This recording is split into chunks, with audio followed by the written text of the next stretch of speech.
오늘도 여러분과 함께 말씀을 나누게 해서 너무 반갑고 또 감사합니다.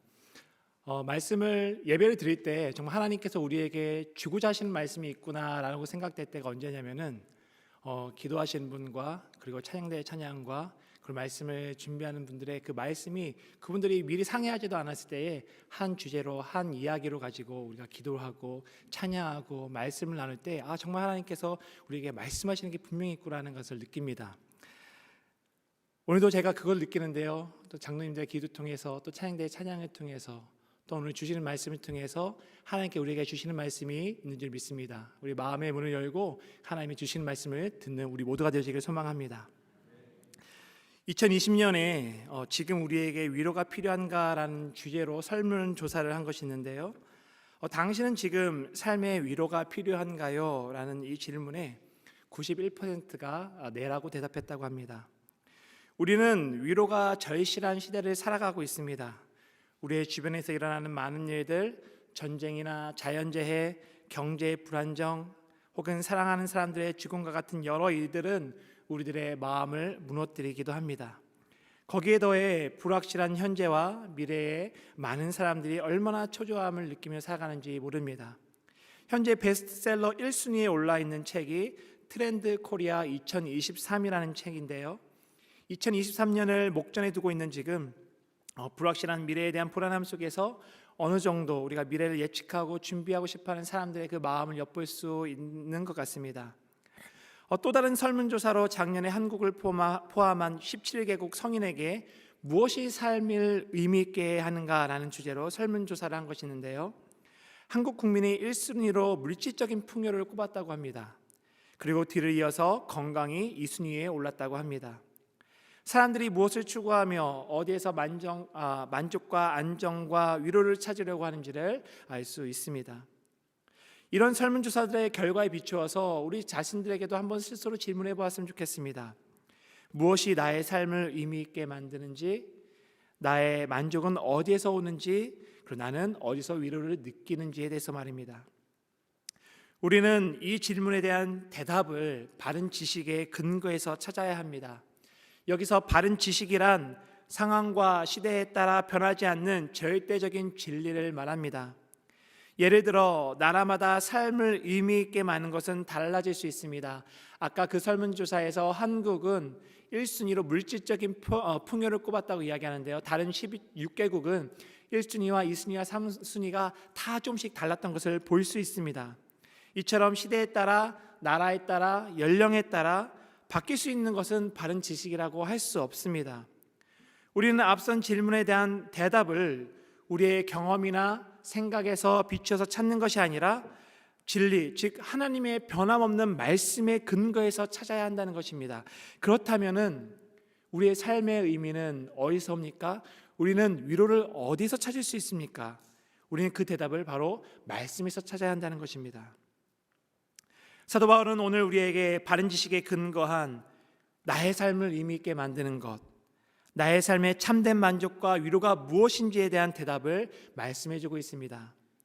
나의 유일한 위로는 내가 살아서나 죽어서나 나의 신실하신 구주 예수 그리스도께 속해 있다는 것입니다. 그래서 오늘 말씀을 통해 예수 그리스도께서 어떻게 우리의 위로가 되시는지, 어떻게 우리의 유일한 위로가 되시는지 세 가지 관점에서 함께 살펴보려고 합니다. 첫 번째로 예수 그리스도께서 우리의 유일한 위로가 되시는 이유는 예수 그리스도께서 우리를 사심으로 우리가 그리스도께 속해 있기 때문입니다.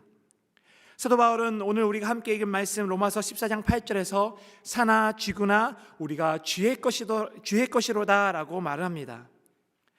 사도 바울은 사는 것과 죽는 것을 말하고 있습니다.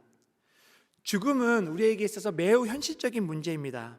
이 사실은 누구나 잘 알고 있습니다. 그래서 심지어 어린 아이들도 이 사실에 대해서 잘 압니다. 죽음은 계속 우리 앞에 있습니다. 사실 우리는 태어난 이후로 계속해서 죽음을 향해 달려나가고 있는 것입니다. 죽음은 이 세상의 삶의 어느 마지막 순간에만 오는 것이 아닙니다. 우리는 우리 앞에 항상 죽음의 위협을 느끼며 살아가고 있습니다. 길에서 사고로 갑자기 죽음을 맞는 일도 있을 수 있고요. 길을 걷다가 거리에서 심장마비로 쓰러져 갑자기 죽음을 맞는 일이 있을 수도 있습니다. 그런데 성경은 우리의 삶에서 죽음이 끝이 아니라고 이야기합니다. 히브리서 9장 27절에서 저자는 이야기합니다. 한 번 죽는 것은 사람에게 정하신 것이요 그 외에는 심판이 있으니. 그러나 문제는 세상에서 그 어느 누구도 스스로의 힘으로 자력으로 하나님의 심판 앞에서 의롭다고 인정받을 수 있는 사람이 없다는 것입니다. 하나님의 심판의 기준은 우리의 인간적인 기준과 다릅니다. 우리가 착하게 살고 선한 일을 많이 하고 세상에서 성공하고 사람들에게 인정받는다고 해서 좋은 일을 많이 했다고 해서 하나님 앞에 의롭다고 인정받는 것이 아니라는 것입니다. 로마서 3장 10절에서 사도 바울은 기록된 바 의인은 없나니 하나도 없나니 라고 말하면서 그 이유로 23절에서 모든 사람이 죄를 범하였음에 하나님의 영광에 이르지 못하더니 라고 말합니다. 사도 바울은 이 말씀을 통해서 우리의 죄에 관한 이야기를 하면서 우리가 바로 죄인임을 말씀해 주고 있습니다. 하나님 앞에서 우리 모두는 죄인입니다. 나는 죄인입니다. 우리에게 죄가 있습니다. 그리고 죄에는 치러야 할 죄값이 있습니다. 로마서 6장 23절에 죄의 삭은 무엇이라고 합니까? 죄의 결과가 무엇이라고 합니까? 죄의 삭은 사망이요, 사망이라고 이야기합니다. 죄인인 우리들은 우리가 치러야 할 값은 사망, 또 영원한 사망이라고 이야기해주고 있는 것입니다. 그러나 죄인인 우리가 큰 기쁨의 좋은 소식을 듣게 됩니다. 무슨 소식입니까? 예수 그리스도께서 그분의 보배로운 피로 우리의 죄값을 완전히 치러주셨다는 기쁨의 소식입니다. 이것을 우리는 대속이라고 합니다. 나의 죄값을 예수께서 죽으심으로 대신 치러주셨다는 것입니다. 베드로전서 1장 18절과 19절에서 베드로가 증언합니다. 너희가 알거니와 너희 조상이 물려준 헛된 행실에서 너희가 대속함을 받은 것은 은이나 금같이 없어질 것으로 된 것이 아니요 오직 흠없고 점없는 어린 양 같은 그리스도의 보배로운 피로 된 것이니라. 요한일서 1장 10절에서도 요한은 다음과 같이 증언합니다. 그 아들 예수의 피가 우리를 모든 죄에서 깨끗하게 하실 것이요. 우리의 죄값은 은이나 금같이 없어질 것으로 대신할 수 있는 것이 아닙니다. 우리의 착한 행실로 대신할 수 있는 것도 아닙니다. 오직 예수 그리스도의 보배로운 피로만 우리의 죄값을 대신할 수 있습니다. 예수 그리스도께서 우리를 대신해서 십자가에서 피 흘려 주셨기 때문에 우리가 모든 죄에서 깨끗하게 될 수 있는 것입니다. 우리는 예수 그리스도께서 그분의 보배로운 피로 나의 모든 죄값을 완전히 치러주셨다는 말을 별스럽지 않게 여길 때가 있습니다. 그러나 이 말은 죄값으로 영원히 죽을 나를 그 예수님께서 구원해 주셨다는 의미를 가지고 있습니다.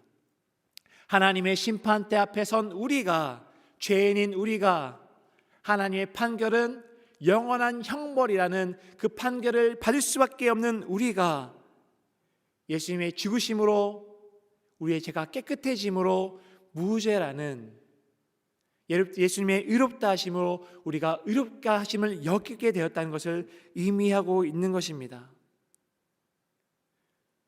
우리가 무죄로 여길 만큼 예수님께서 하나님께서 우리를 의롭다고 여기실 만큼 예수님께서 우리를 위해서 피 흘려 죽으셔야만 할 만큼 우리의 죄값은 무거운 것이었습니다. 우리는 그렇게 무거운 죄의 짐을 지고 살아가는 사람들이었습니다. 그러나 예수님께서 십자가에 죽으심으로 우리의 죄의 짐을 모두 벗겨주셨습니다. 하나님께서는 성경을 통해 우리 인생 앞에 놓여있는 죄의 비참함과 죽음을 보게 하십니다. 그러나 하나님께서는 또한 이 비참한 현실을 넘어 우리에게 전혀 다른 세계를 보여주고 계십니다. 바로 하나님의 아들 예수 그리스도께서 우리가 스스로 해결할 수 없는 죄값을 대신하여 충분히 갚아주셨고 단번에 갚아주셨고, 이로써 죄와 그것의 비참함과 죽음에서 우리를 완전히 건져내 주셨다는 것입니다. 그로 인해 우리는 우리의 신실하신 구주 예수 그리스도로 말미암아 이 세상의 모든 악과 하나님의 영원한 형벌로부터 구원을 받게 되었습니다. 예수 그리스도께서 우리를 사셨습니다. 이것은 우리가 그리스도께 속한 사람들이라는 의미입니다. 이제 우리는 우리 자신의 것이 아니라 몸과 영혼이 살아서나 죽어서나 우리의 신실하신 구주 예수 그리스도께 속해 있음을 믿습니다. 로마서 8장 30절에서 사도 바울은 하나님께서 미리 정하신 그들을 또한 부르시고 부르신 그들을 또한 의롭다 하셨다고 말씀하고 있습니다. 그러므로 이제 우리는 예수 그리스도에 속한 우리는, 예수 그리스도 안에 있는 우리에게는 결코 정죄함이 없습니다. 그 누구도 하나님께서 택하셔서 예수께서 속한 자들을 고발할 수가 없다는 것입니다. 우리를 의롭다고 하신 분이 바로 하나님이시기 때문입니다. 이것이 우리의 유일한 위로입니다. 우리는 이 죄로 가득하고 비참한 세상에서 이런 위로를 가지고 살아가는 사람들입니다. 여러분 자신을 그리스도의 소유로 알고 이것을 여러분 자신의 신앙 고백으로 살아갈 때 여러분은 세상에서 가장 큰 위로를 가지고 살아가는 사람들입니다. 두 번째로, 예수 그리스도께서 우리의 유일한 위로가 되시는 이유는 예수 그리스도께서 우리를 보호하고 계시기 때문입니다. 우리가 그리스도께서 우리를 사셔서 우리가 그리스도께 속하게 되었다는 것은 이제 우리가 예수 그리스도의 보호 아래 있다는 것을 의미합니다. 예수 그리스도께서 우리를 사셨기 때문에 우리는 그리스도께 속해 있고, 우리가 그리스도 안에 속해 있기 때문에 우리는 그리스도의 보호 아래 있습니다. 이제 믿음으로 살아가는 우리들은 우리의 몸과 영혼, 나의 전 존재가 그리스도께 속해 있음을 알기 때문에 예수 그리스도께서는 하늘에 계신 우리의 아버지의 뜻이 없이는 우리의 머리털 하나도 떨어질 수 없게 하시는 방법으로 우리를 보호하실 것이라는 것을 우리는 믿습니다. 일찍이 예수님께서는 마태복음 10장 29절과 31절에서 제자들을 보내시며 제자들이 세상에서 당하게 될 많은 위험과 어려움을 내다보시고 이렇게 말씀하십니다. 참새 2마리가 한 아사리온에 팔리지 않느냐? 그러나 너희 아버지께서 허락지 아니하시면 그 하나도 땅에 떨어지지 아니하리라. 너희에게는 머리털까지 다 세신 바 되었나니 두려워하지 말라. 너희는 많은 참새보다 귀하니라. 죄로 가득한 세상 속에서 겪게 되는 많은 어려움과 관련해서 하나님께서는 우리 아버지께서 허락하시지 않는 한 우리에게 어떤 일도 일어나지 않을 것이라고 우리에게 말씀해주고 계십니다. 그래서 예수 그리스도 안에 속한 사람은 안전합니다. 예수 그리스도의 보호를 받고 있기 때문입니다. 안전하다는 것은 우리가 어떤 고난과 어려움도 받지 않을 것이라는 것을 의미하지 않습니다. 그리스도께 속한 자들은 이렇게 고백합니다. 참으로 모든 일이 합력해서 선을 이루게 될 줄 믿습니다. 로마서 8장 28절에서 사도 바울의 고백이었습니다. 우리가 알거니와 하나님을 사랑하는 자 곧 그의 뜻대로 부르심을 입은 자들에게는 모든 것이 합력하여 선을 이루느니라. 그리스도께 속한 사람들은 이 세상에서 많은 어려움과 위험을 겪습니다. 세상의 모든 믿는 사람들뿐만 아니라 믿지 않는 사람들도, 모든 사람들이 공통적으로 겪는 어려움뿐만 아니라 예수 그리스도를 믿는 믿음 때문에 당하는 고난도 우리는 겪어야 합니다. 그러나 하나님께서 그 모든 일을 가운데 역사하시고 함께 하셔서 합력하여 선을 이루게 하신다는 것입니다. 우리는 사방으로 우겨쌈을 당하게 되어 있습니다. 갑자기 예기치 못한 일을 만날 수 있습니다. 갑자기 힘든 어려운 일을 당할 수 있습니다. 심지어는 죽음이 찾아올 수도 있습니다. 그러나 고린도서 4장 8절과 9절에서 사도 바울이 고백하는 것처럼 우리는 사방으로 우겨쌈을 당하여도 쌓이지 않을 것이고, 답답한 일을 당하여도 낙심하지 않을 것이고, 박해를 받아도 버림받지 아니할 것이고, 거꾸로짐을 당하여도 망하지 않을 것입니다. 하나님께서 우리와 함께 하시고 예수 그리스도께서 그 크신 능력으로 우리를 보호하고 계시기 때문입니다. 그렇기 때문에 그리스도께 속한 자들은 온갖 어려움 속에서도 안전함을 느낄 수 있습니다. 예수 그리스도께서 모든 마귀의 권세와 죽음과 사망의 권세를 이기셨기 때문입니다. 예수 그리스도께 속한 사람들은 예수 그리스도 안에서 영원한 피난처를 확보한 사람들이기 때문입니다. 요한복음 16장에서 세상을 이기신 예수님께서는 우리에게 환난을 당해도 담대하라고 말씀하십니다. 우리를 보호하시는 우리의 구주 예수 그리스도께서 세상 끝날까지 우리와 항상 함께 계실 것이기 때문입니다. 이것이 예수 그리스도가 우리의 유일한 위로가 되시는 두 번째 이유입니다. 여러분이 이 이유 가운데 여러분에게 주어진 매일의 삶을 살아가고 계십니까? 여러분의 삶이 여러분의 손에 있지 않고 예수 그리스도로 말미암아 하나님 아버지의 손에 있음을 믿고 계십니까? 하늘에 계신 아버지 하나님께서 허락하지 않으시면 여러분의 머리에서 머리털 하나도 떨어지지 아니할 것을 믿고 계십니까? 그렇다면 우리에게 참된 위로가 있음을 믿으시길 바랍니다. 오늘날 세상에는 두려운 일이 참 많이 있습니다. 전쟁에 대한 두려움, 자연재해에 대한 두려움, 질병에 대한 두려움, 경제의 불안정에 대한 두려움, 또한 사람들과의 관계 속에서의 어려움과 두려움, 그리고 죽음에 대한 두려움 속에서 우리는 살아갑니다. 이런 어두운 세계 속에서 우리는 나는 예수 그리스도께 속해 있고 예수 그리스도께서 세상 끝날까지 나와 함께 하시면서 나를 보호하고 계신다는 그 믿음의 환식 속에서 평안을 누리며 살아가고 계십니까? 이 사실이 변하지 않는 신실한 하나님의 약속의 말씀이기 때문에 우리의 유일한 위로가 될 수 있음을 믿으시길 소망합니다. 마지막으로 예수 그리스도께서 우리의 유일한 위로가 되시는 이유는 예수 그리스도께서 우리에게 영생에 대한 확신을 주시기 때문입니다. 예수 그리스도께서는 그분의 성령으로 우리에게 영원한 생명을 보증하고 계시고 약속하고 계시고 확증하고 계십니다. 또한 우리로 하여금 전심으로 기꺼이 이 약속의 말씀을 의지하며 그분의 나라의 영광과 뜻을 위하여 살아가게 하고 계십니다.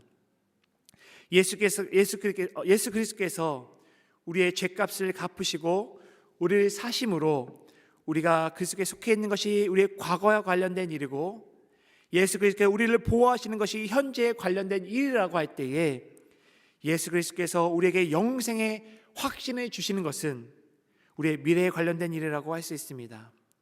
예수 그리스도께서는 그분의 성령으로 우리로 잠시뿐인 이 세상을 넘어 영원한 하나님의 나라를 소망하며 살도록 하십니다.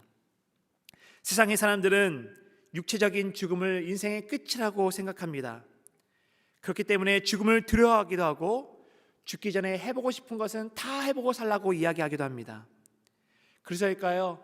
시중에 팔린 책들을 보면은 죽기 전에 꼭 먹어야 할 몇 가지, 아니면 죽기 전에 꼭 가봐야 할 여행지 몇 가지라는 책들이 있는 것을 보게 됩니다. 그러나 성경은 죽음이 끝이 아니라고 이야기합니다. 성경은 분명하게 영원한 하나님의 나라가 있음을 우리에게 알려주고 있습니다. 시편 145편 13절에서 시편 기자는 다음과 같이 고백합니다. 주의 나라는 영원한 나라이니 주의 통치는 대대에 이르리이다. 누가복음 23장 43절에서도 예수님께서는 예수님과 함께 십자가에 달린 두 행악자들 중 한 사람에게 오늘 내가 나와 함께 낙원에 있으리라 라고 말씀하시면서 우리에게 죽음이 끝이 아니고 영원한 하나님의 나라가 있음을 말씀해 주고 계십니다. 예수님께서 우리에게 유일한 위로가 되시는 이유는 예수님께서 죽음 이후에 우리가 마주할 하나님의 심판대 앞에서 우리를 의롭다고 인정받을 수 있도록 우리의 죄를 대신해 주셨을 뿐만 아니라 우리에게 영생에 대한 확신해 주시기 때문입니다. 세상의 그 어느 누구도 죽음에 대한 두려움 앞에 놓여 있는 우리 인생에게 위로를 가져다 줄 수 없습니다.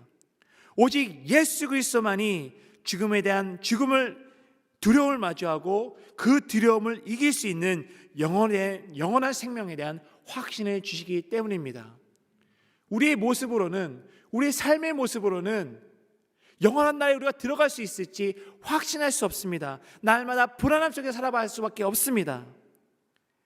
그러나 예수님께서 우리를 영원한 나라로 이끌고 계시고 우리의 그 모든 죄를 대신해서 십자가에 못 박혀 죽으시고 하나님의 나라의 영원한 우리의 처소로 예비해 주셨다고 말씀해 주고 계시기 때문에 그 약속의 말씀을 붙들고 우리가 영생에 대한 소망을 가지고 살아갈 수 있는 것입니다.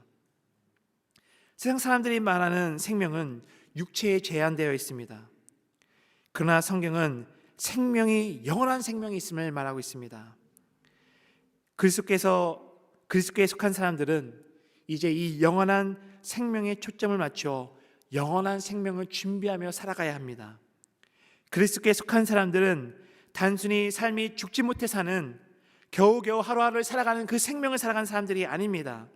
우리에게는 예수 그리스도 안에 있는 영원한 생명 안에서 그날을 소망하며 기쁨과 만족 가운데 살아가는 사람들인 것입니다. 고린도후서 4장 16절에서 사도 바울은 그러므로 우리가 낙심하지 않으니 우리의 겉사람은 낡아지나 우리의 속사람은 날로 새로워지도다 라고 말씀합니다. 우리의 육신은 날로 새해지고 약해집니다. 우리의 육신은 날이 갈수록 병들고 약해집니다. 그러나 그리스도께 속한 자들은 이 생에서 우리의 정해진 기한이 가까이 갈수록 영원한 하나님의 나라에서 누릴 영원한 생명을 소망하며 낙심하지 않고 오히려 더 많은 위로를 받고 더욱더 큰 소망과 힘과 위로를 얻으며 살아가는 사람들이라는 것입니다. 그리고 하나님께서 그리스도 안에 주시는 영생에 대한 확신은 단순히 그날만을 기다리면서 게으르게 지내도록 우리를 하지 않습니다. 영생에 대한 믿음을 가질 때 오히려 우리는 더욱 감사하며 우리에게 주어진 하루의 삶을 열심으로 하나님을 섬기며 살아가게 되어 있습니다. 사도 바울은 그리스도의 교회 고린도 교회에 편지하면서 다음과 같이 이야기합니다. 고린도서 6장 20절 말씀입니다. 값으로 산 것이 되었으니 그런즉 너희 몸으로 하나님께 영광을 돌리라. 예수 그리스도께서 우리를 사셨다는 것은 그분의 보배로운 피로 우리의 모든 죄값을 완전히 채워주실 뿐만 아니라 이제 우리를 죄와 사망의 권세에서 해방해 주신 것을 의미하기도 합니다. 로마서 8장 2절 말씀입니다. 이는 그리스도 예수 안에 있는 생명의 성령의 법이 죄와 사망의 법에서 너를 해방하였음이라. 우리는 죄인으로서 죄의 권세 아래 살아왔습니다. 그러나 우리의 구주가 되신 예수 그리스도께서 십자가 위에서 우리의 모든 죄값을 다 지불하심으로 마귀의 모든 권세로부터 죄와 사망의 법으로부터 우리를 자유롭게 해주셨습니다. 그리고 히브리서 2장 14절을 이야기합니다. 자녀들은 혈과 육에 속하였음에 그도 또한 같은 모양으로 혈과 육을 함께 지니심은 죽음을 통하여 죽음의 세력을 잡은 자 곧 마귀를 멸하시며 예수 그리스도께서 우리를 사셔서 이제 우리가 마귀의 권세에서 자유를 얻었다고 말씀해 주고 계시는 겁니다. 이제 그리스도 안에서 자유를 얻은 우리는 어떻게 살아가야 할까요? 먼저 마귀의 권세 아래 있던 우리들의 모습을 살펴보고자 합니다. 에베소서 2장 1절 3절에서 사도 바울이 이야기합니다.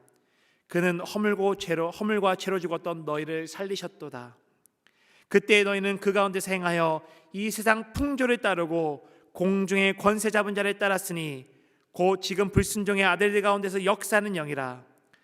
전에는 우리도 다 그 가운데서 우리의 육체의 욕심을 따라 지내며 육체의 마음에 원하는 것을 하여 다른 일과 같이 본질상 진노의 자녀였더니. 여기서 말하는 세상의 풍조란 하나님을 대적하는 세상의 기준과 가치를 이야기합니다. 세상에 만연해 있는 물질적인 사고와 인본주의적인 사고, 육체의 정욕과 안목의 정욕, 이생의 자랑에 기초한 기준과 가치를 따르는 것을 의미합니다. 마귀의 권세 아래서 우리들의 삶의 가치는 하나님의 나라의 가치에 초점이 맞춰져 있는 것이 아니라 현재의 악한 세대와 이 세상의 가치 기준에 초점을 맞추고 살아왔습니다. 허물과 죄로 죽은 우리들은 이렇게 세상 풍조를 따라 살아갈 뿐입니다. 그리고 이렇게 세상의 풍조를 따라 살아갔던 우리들은 참된 만족과 위로를 얻을 수 없었습니다. 채워지지 않는 허기와 공허함을 느낄 뿐입니다. 전도서 5장 10절에서 이야기합니다. 은을 사랑하는 자는 은으로 만족하지 못하고 풍요를 사랑하는 자는 소득으로 만족하지 아니하나니 이것도 헛되도다. 그러나 허물과 죄로 죽었던 우리들을 예수 그리스도께서 사심으로 다시 살려주셨습니다. 그리고 이제 이 세상을 본받는 삶이 아닌 하나님의 선하시고 기뻐하시고 온전하신 뜻이 무엇인지 분별하고 그 가운데로 살아갈 수 있도록 하셨습니다. 그렇다면 하나님의 뜻을 쫓아 살아가는 사람들이 누리게 될 유익은 무엇입니까? 하나님을 사모하는 영혼에게 주시는 하나님의 참된 만족과 위로를 누리며 살아갈 수 있도록 하신다는 것입니다. 은으로도 그 세상적인 물질적인 풍요로도 만족할 수 없었던 우리를 하나님께서 그리스도 안에서 참된 만족을 주시고 참된 위로를 허락해 주신다는 것입니다. 시편 107편 9절입니다. 그가 사모하는 영혼에게 만족을 주시며 줄인 영혼에게 좋은 것으로 채워주심이로다. 하나님 안에서만 찾을 수 있는 만족과 유익을 여러분 모두가 누릴 수 있게 되시기를 소망합니다. 고린도후서 3장 5절에서도 이야기합니다. 우리가 무슨 일이든지 우리에게서 난 것 같이 스스로 만족할 것이 아니니 우리의 만족은 오직 하나님으로부터 나느니라. 여러분이 이 모든 것을 잘 이해하셨다면 왜 예수 그리스도께서 우리의 유일한 위로가 되시는지를 이제는 잘 아실 것입니다. 그리스도께 속한 모든 사람은 예수 그리스도께서 십자가에 풀려 돌아가시고 사신 사람들입니다. 사도 바울은 그런 사람들은 마땅히 그들의 마음과 생각뿐만 아니라 몸으로도 그들의 삶의 전부로 하나님께 영광을 돌려야 한다고 말씀하고 있습니다. 이제 삶의 전부로 하나님께 영광을 돌리는 것은 내가 나 중심이 아니라 예수님 중심으로 살아가는 것을 의미합니다. 예수 그리스도께서 이끄시는 대로 살아가는 사람들인 것입니다. 그리스도와 함께한 하나님의 상속자로 예수 그리스도께 속한 사람들은 예수 그리스도와 함께 영광을 받기 위하여 고난도 함께 받아야 할 것을 아는 사람들입니다. 그러나 현재의 고난은 장차 우리에게 나타날 영광과 좋게 비교할 수 없다는 것을 아는 믿음으로 이 생에 주어지는 어떤 환경 속에서도 우리의 유일하신 예수 그리스도를 바라보며 살아가는 사람들입니다. 이처럼 우리의 유일한 위로를 받는 사람들은 뜨거운 마음으로 우리의 중심 되신 예수 그리스도를 위해 살기를 원합니다. 하나님께서 그분의 독생자 예수 그리스도를 통해 놀라운 구원을 우리에게 허락해 주셨습니다. 우리는 우리의 모든 죄와 그것의 비참함을 잘 알고 있습니다. 죄의 무게가 얼마나 무거운지를 잘 알고 있습니다. 그러나 주 예수 그리스도께서 그런 우리를 그분의 보배로운 피로 사시고 우리의 모든 죄와 비참함에서 죽음에서 우리를 구원해 주셨습니다. 그리고 이 세상의 험난한 나그네 인생길에서 우리가 영원한 하늘나라를 향하는 그 순간까지 우리를 보호해 주고 계십니다. 뿐만 아니라 그분은 그분의 성령으로 말미암아 우리에게 영생에 대한 확신을 주고 계십니다. 우리는 두려움 가운데 이 세상을 살아가는 것이 아니라 믿음의 확신 속에서 영원한 나라를 소망하며 바라보며 살아가는 사람들인 것입니다. 이보다 더한 위로가 어디 있겠습니까? 이 위로는 우리가 사나 죽으나 우리가 주님의 것이라는 절대로 변하지 않는 사실에 기초하고 있습니다. 이런 위로를 우리에게 주실 수 있는 분은 오직 예수님 한 분밖에 없습니다. 그렇기 때문에 예수님께서 우리의 유일한 위로가 되십니다. 여러분, 혹시 위로가 필요하십니까? 여기에 세월이 지나도, 시대가 지나도, 나이를 불문하고 우리에게 영원히 변하지 않는 우리의 위로가 되시는 예수 그리스도께서 계십니다. 오늘 찬양대의 찬양을 통해서 우리가 함께 고백했던 것처럼 주님만 의지하며 산다고 날마다 고백하지만 세상에 어려운 일을 당할 때에 세상의 지혜를 찾는 것이 아니라 주님만 소망한다며 살아간다고 고백하지만 어려운 일을 당할 때에 세상에 헛된 것을 소망하며 살아가는 우리가 아니라 우리의 유일한 위로 오직 예수 그리스도만을 소망하고 바라며 살아가는 우리 모든 은혜교회 성도님들이 되어지기를 소망합니다. 기도하겠습니다. 사랑의 하나님, 감사드립니다. 죽을 수밖에 없는 우리들을 위해서 우리를 사랑하셔서 우리의 구원자 주 예수 그리스도를 우리를 위해 보내주시니 감사드립니다. 또한 우리의 모든 죄를 대신하여 십자가 위에서 못 박혀 죽으심으로, 피 흘려 죽으심으로 우리의 모든 죄를 사하여 주시니 감사드립니다. 그렇게 우리를 사시고 우리를 그리스도 안에 속하게 하시니 감사드립니다. 하나님, 이제 우리는 사나 죽으나 주님의 것임을 고백합니다. 이 변하지 않는 하나님의 약속하신 말씀 위에 확신을 가지고 살아갈 수 있는 저희들 될 수 있도록 인도하여 주시옵소서. 아버지 하나님, 하나님께서 우리를 부르시는 그날까지 이 나그네 인생길에서 우리를 보호해 주신다는 그 사실을 가지고 위로를 받으며 살아가게 하시고, 또한 아버지 하나님, 우리를 구원해 주셨을 뿐만 아니라 우리에게 영원한 나라를, 영생을 허락해 주셨음을 감사하며 하나님의 영원한 나라를 소망하며 하루하루를 믿음 가운데 주님의 영광을 위해 살아가는 저희들 될 수 있도록 인도하여 주시옵소서. 우리의 유일한 위로, 우리의 유일한 소망 되시는 예수님의 이름으로 기도합니다. 아멘.